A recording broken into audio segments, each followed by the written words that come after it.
Yo, what's going on, buddy? This is Dylan Talk Sports. My name is Dylan. For those of you returning to the channel, as you can see, the background's a little bit different. Trying something new with my room, so just give it a chance. But anyways, getting into today's video, as you can see by the title and thumbnail, we're going to be talking about JB Bickerstaff being hired by the Detroit Pistons. This is a little bit of a shock to me. The Detroit Pistons have been known for taking coaches. They try one, they give them about a year or two, and then they just recycle, and just throw away the trash, basically. The Pistons have always struggled with putting together talent. They had talent. They got talent right now. Cade Cunningham looks like he's going to be a superstar in this league. They thought, oh, maybe we got a nice little roster here. We can bring in an elite head coach.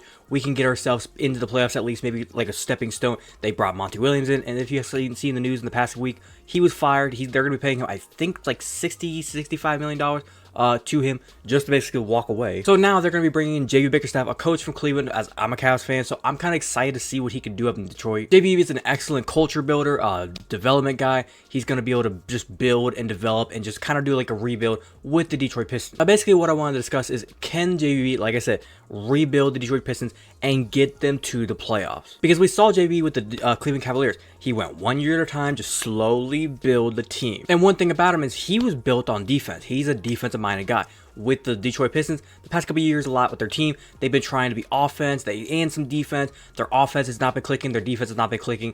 It was just like, it's a whole mess over there. But like I said, I'm going to break it down kind of from the news of Monty Williams being fired, the news about JB Bickerstaff being hired, and then, like I said, can he make this team a playoff contending team? So without further ado, I'm going to stop rambling, and I'm going to get straight into this. So if you're going to enjoy it, as always, make sure you're going to drop a like on this video. Be very much appreciated if you do so. But without further ado, let's get into it.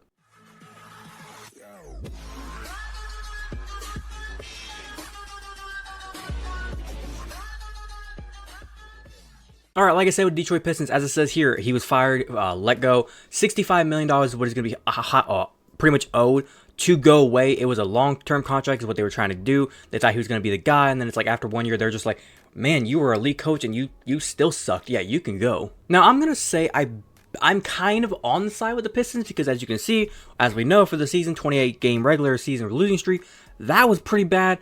And also, he had the league worst 14-68 record. It was pretty bad in there. Do I think it was fair for Monty to go? It was kind of fair, but at the same time, it's like, I would have given him another year. It's like a lot of times with the coaches, you can tell, like, if behind the scenes, I can't see behind the scenes. I don't know what it was like behind the scenes. If he was, like, just obvious, the players didn't like him, the front office didn't like him, and it was just everybody there was like, this guy doesn't know what the fuck he's doing, and it got to that point, I would say, yeah, okay, he can go. But if he was, like, a good coach, the players respected him, and it's like, everything was kind of good, it's just something wasn't working on the court, and it was like maybe a player missed a shot here and there, and the players maybe didn't just play better, I would have been like, give this guy another fucking year. Now moving over to the world of JB Bickerstaff being hired, he's agreeing to a 5-year deal. So you kind of want to look at this, be like, oh man, 5-year deal. He's going to be here for a rebuild. This is great for JB. Monty was hired for a 6-year contract. Look how that went. Now, like I said with JB Bickerstaff, he can be a rebuilding guy. He rebuilt the Cleveland Cavaliers. He led them through a lot of shit. Just so you can kind of see like what his history is like when it comes to him coaching. Right here, JB Bickerstaff. Go into his coaching record. He's got a good history with his coach. He's been an assistant coach most of his life. His father was a great coach in the NBA. As you can see, he kind of got to a point here where he was like becoming associate head coach, just kind of like acting head coaches at times whenever the head coach would be fired. During the COVID year, things kind of went south for Cleveland. Every team was pretty much gone south with COVID. Some of the bad teams kind of knew they were bad and they just kind of gave up on the season. He was able to coach a couple of games that year. Says here 11 games, 5-6. It was okay. The next year though, this is what I'm talking about. It's like he got his first opportunity to be like the guy.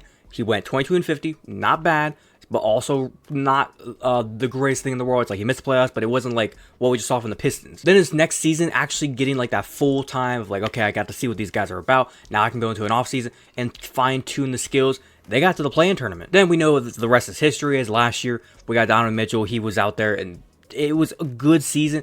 It just seemed like JB Bickerstaff wasn't doing a lot to help our team. He had the great defense, but the offense was nowhere to be seen. And then this year, we see how it ended. It just like, it felt like the whole offense was predicent on Donovan Mitchell doing everything, and JB Bickerstaff had no offensive mindset. Now, one of the things that I think can kind of help out JB, if you look at the team of the Detroit Pistons, they got a lot of scores. Because like I said, with JB Bickerstaff's system, He likes defense. He likes everybody just smother the other team. He likes some bigs. He likes the centers. He likes also just perimeter guys that can shoot and they can also guard. They still got Cade Cunningham. Like I said, he's going to be an elite player. Jaden Ivey is a great player. Jalen Duren is a nice center for them. At the time of recording this, I believe Tobias Harris just signed with the Pistons, so that's fucking crazy. Yeah, I went ahead and pulled it up right here so you guys can see a free agent Tobias Harris lands with Detroit Pistons on a 2-year deal, $52 million. So when you kind of sit back and look at the Detroit Pistons, this team can be something real. Like, you got Cade Cunningham, you got Tobias Harris, you got Ivy. Like, this team, I would say there's like some pieces in here that need to be kind of like changed up. They need to be kind of fine-tuned. I still think this team needs a couple more pieces. They need another center. I think they need a few more scorers. But whenever it comes to like an overall just defense of mindset, whenever it comes to the team, they're good. Now, kind of wrapping it up with JB Bickerstaff, like I said, as a Cavs fan, I'm supporting the guy. I wish him the best up there in Detroit. Obviously, whenever he plays the Cleveland Cavaliers, I'm going to be rooting against him very hard. But kind of answering the question that I kind of proposed in the beginning, I think this Pistons is a ways away from being in the playoffs. I think they're going to make some progress, though, this season. Like, I think this team legit possibly could get to 30 wins this season. And I think the Pistons need to realize that. They need to look at it like, we can't just hire, fire every single year and just think, man, this coach sucks, fire him. Man, hire this coach. Oh, did he get the playoffs? Nope, fire him. It's going to take a rebuild. I know you've been through a lot of rebuilds. Pistons fans might be saying, what the fuck do you mean we've been through rebuild after rebuild? We want to fucking win. I get that, but do you see what other teams in the leagues have gone through for rebuilds? Do you see what the Cavs just went through with a rebuild?